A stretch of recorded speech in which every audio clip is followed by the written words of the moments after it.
মৌলভীবাজারে বাড়ছে নদী ও হাওরের পানি, এতে দুর্ভোগে পড়েছেন পানিবন্দী মানুষ। এদিকে কমলগঞ্জে ধলাই নদীর প্রতিরক্ষা বাঁধের ৫ স্থান ঝুঁকিপূর্ণ অবস্থায় আছে। বন্যায় অপরিবর্তিত রয়েছে হাওর তীরবর্তী জুড়ি, বড়লেখা ও কুলাউড়া উপজেলায়। মৌলভীবাজার পানি উন্নয়ন বোর্ড জানায়, পাহাড়ি ঢলে মনু, কুশিয়ারা ও জুড়ি নদীর পানি বিপদসীমার উপর দিয়ে বইছে। তবে উজানে বৃষ্টিপাত না হওয়ায় সুনামগঞ্জের সুরমা, কুশিয়ারা সহ সব নদীর পানি কমেছে। তবে ৬টি উপজেলায় দুর্ভোগে আছেন লাখো মানুষ। অনেকে ঘরবাড়ি ছেড়ে আশ্রয় কেন্দ্রে অবস্থান করছেন। জেলার পানি উন্নয়ন বোর্ড জানিয়েছে, আগামী ৪৮ ঘন্টায় সুনামগঞ্জে বন্যা পরিস্থিতি অপরিবর্তিত থাকবে। এদিকে কুড়িগ্রামে ব্রহ্মপুত্র ও ধরলা নদীর পানি বিপদসীমার ওপর দিয়ে প্রবাহিত হচ্ছে। পানি বাড়ায় চরাঞ্চল ও নিম্নাঞ্চল প্লাবিত হয়ে বন্যার সৃষ্টি হয়েছে। স্কুল, কলেজ, মাদ্রাসা, ফসলি জমিন অনেক কিছু নষ্ট হয়ে গেছে। এলাকার মানুষ অনেক ক্ষতিগ্রস্ত। একবার আইছে পানি, আরেকবার আইছে পানি, আমরা যে বড় কষ্টত আছি। বাড়িতে 2 দিনও থাকতে পারলাম না, এখন আবার লইয়া দৌড়াইলাম। বন্যার কারণে মানুষ ত্যক্ত বিরক্ত হয়ে গেছে। কতবার মানুষ আশ্রয় কেন্দ্র যাইব আর আইব, গড়েতে পানি উঠলে পরে।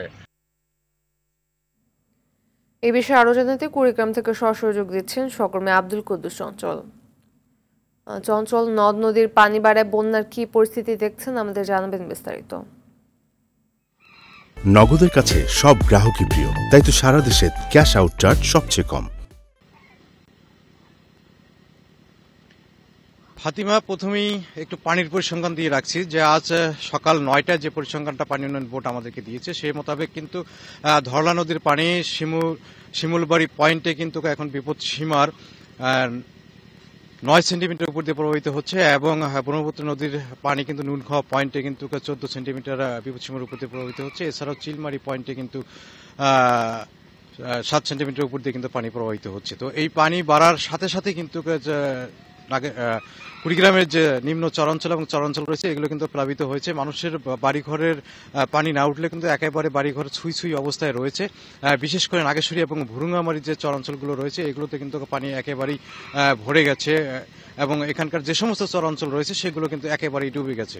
তো এখানকার প্রায় ৩০,০০০ মানুষ কিন্তু এখন পানিবন্দী অবস্থায় রয়েছে। এছাড়াও কিন্তু আপনাকে আরেকটি বিষয় জানিয়ে রাখছি যে চিলমারির কিছু চরাঞ্চল সেগুলো কিন্তু পানিতে ডুবে গেছে। তো দ্বিতীয় দফার বন্যায় এই পানি আবার আসাতে কিন্তু মানুষের অনেকটা দুর্ভোগ বেড়েছে। মানুষ কিন্তু এখন বাড়ি থেকে ভেলা এবং নৌকা যোগে কিন্তু মূল ভূখণ্ডের সাথে যোগাযোগ করছে। তো পানি উন্নয়ন বোর্ড যেটি জানিয়েছে যে এই বন্যা কিন্তু ক্ষণস্থায়ী, ২৪ ঘন্টা পার হওয়ার পরে কিন্তু কমতে পারে এই বন্যার পানি।